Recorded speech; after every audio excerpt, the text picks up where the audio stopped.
sommes le 12 janvier. Ah, merci Stéphane. Et le 12 Je demande la janvier, date chaque jour. 12 janvier, c'est la Sainte Tatiana. Bon, bah, les Tatiana, on connaît, hein. Certains plus que d'autres, hein, Stéphane. En général, elles savent très bien et surtout très tôt ce qu'elles veulent dans la vie, ces filles-là. Hein. Forte concentration de Tatiana dans la région PACA, région dont le climat est propice au développement de tout type de plantes vertes, et région accessoirement riche en vieux fortunés. Bon ben voilà, je crois que maintenant on connaît un peu mieux les Tatiana. Mais aujourd'hui, à nos invités, à l'immense talent, à nos auditeurs fidèles et vibrants, et à notre public venu à pied de Mulhouse qui va nous accueillir en hurlant, je dis bonjour. Bonjour, ouais. À vaincre sans péril, on triomphe sans gloire. Parlez pour vous, Stéphane. Je parle pour vous. Bonjour Michel Blanc, vous allez bien? Mais ça va très bien. Bon, ça va Monsieur Lelouch? Bienvenue au Fou du Roi, messieurs. Voilà, Blanc Lelouch, c'est fait. Ah, miou miou. Miou miou, nom de Dieu. Béni soit ce 12 janvier.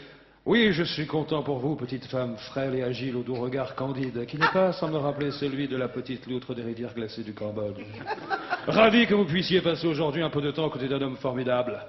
Moi. Trêve de plaisanterie. Et attention, Miu Miu, ce que je vais vous dire, je ne crois l'avoir jamais dit auparavant à aucune femme. Vous me plaisez.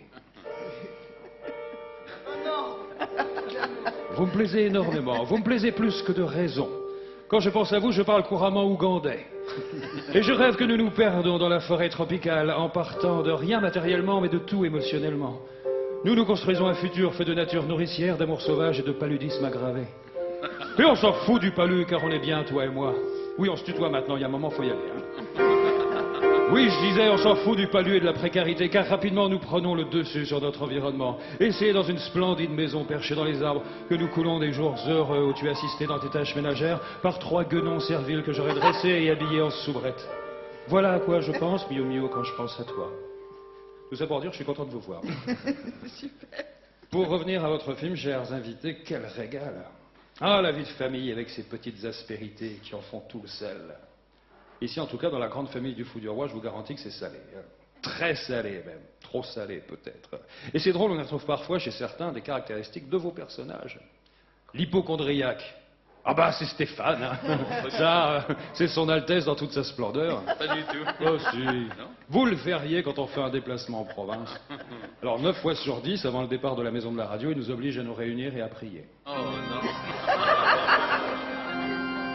C'est nul, ça, ouais. Saint Louis XIV, quel Oh. monsieur. Je vous en prie, écoutez ma prière. Nous allons bientôt partir en mission d'évangélisation culturelle vers les terres intellectuellement arides de la France basse. Protégez-nous de la malaria encore présente dans ces régions où l'homme et la bête ne font souvent qu'un. Tenez loin de moi cette foule pleine d'enthousiasme et de microbes qui, de ses mains crottées, risque de me contaminer d'une de ces maladies tropicales qui fait tomber les cheveux et fait pousser les ongles des pieds. Amen. Tout comme votre personnage, Michel, notre bon Stéphane, aussi a connu la trouille de la pré-retraite. Ah, c'était il y a quelques années. Je vous remercie. Sa compagne, Mireille M., le rossignol avignonnais à la voix de crécelle, elle le trouvait un peu fatigué. Hein.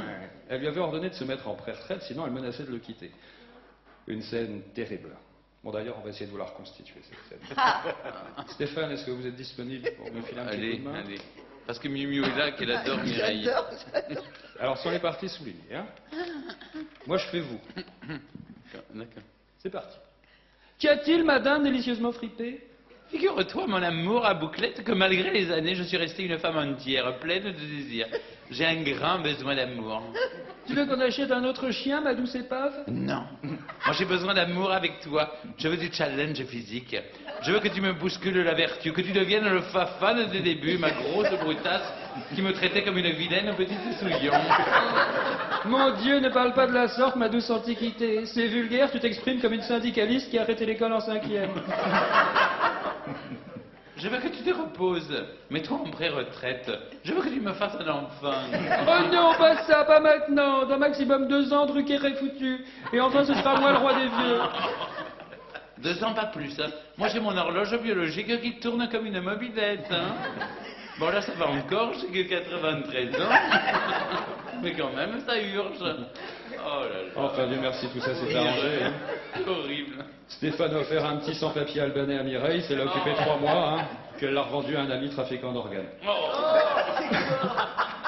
Pour toujours rester dans la thématique de votre film, hein, j'ai aussi connu les questions soulevées par la présence dans la famille d'un élément gay. Ouais, c'était un cousin et la réaction de ma famille m'avait troublé. Du coup, j'ai appelé au téléphone mon confesseur, le père Albert. Allô, père Albert? C'est Daniel, je ne vous dérange pas, j'espère.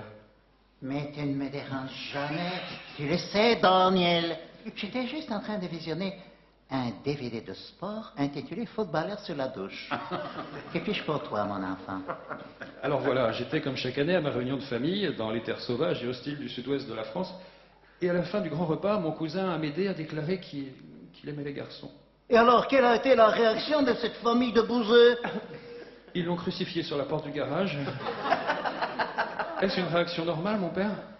Daniel, dans sa mansuétude qui est immense, le Seigneur nous aime tous, sans distinction, sauf les Espagnols qui sont bien trop poilus, les salauds, pour accéder au paradis. Mais pourquoi ne viendrais-tu pas me rendre une petite visite, discrète, à la sacristie, pour que nous en parlions en tête, tous les deux?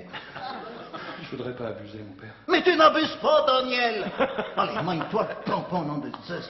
Je viens de recevoir mon nouveau jacuzzi de place. Nous le serons ensemble en parlant tolérance, amour, partage, en feuilletant Têtu, un bon magazine, tout en regardant la fin de mon DVD. Vive la famille, à demain.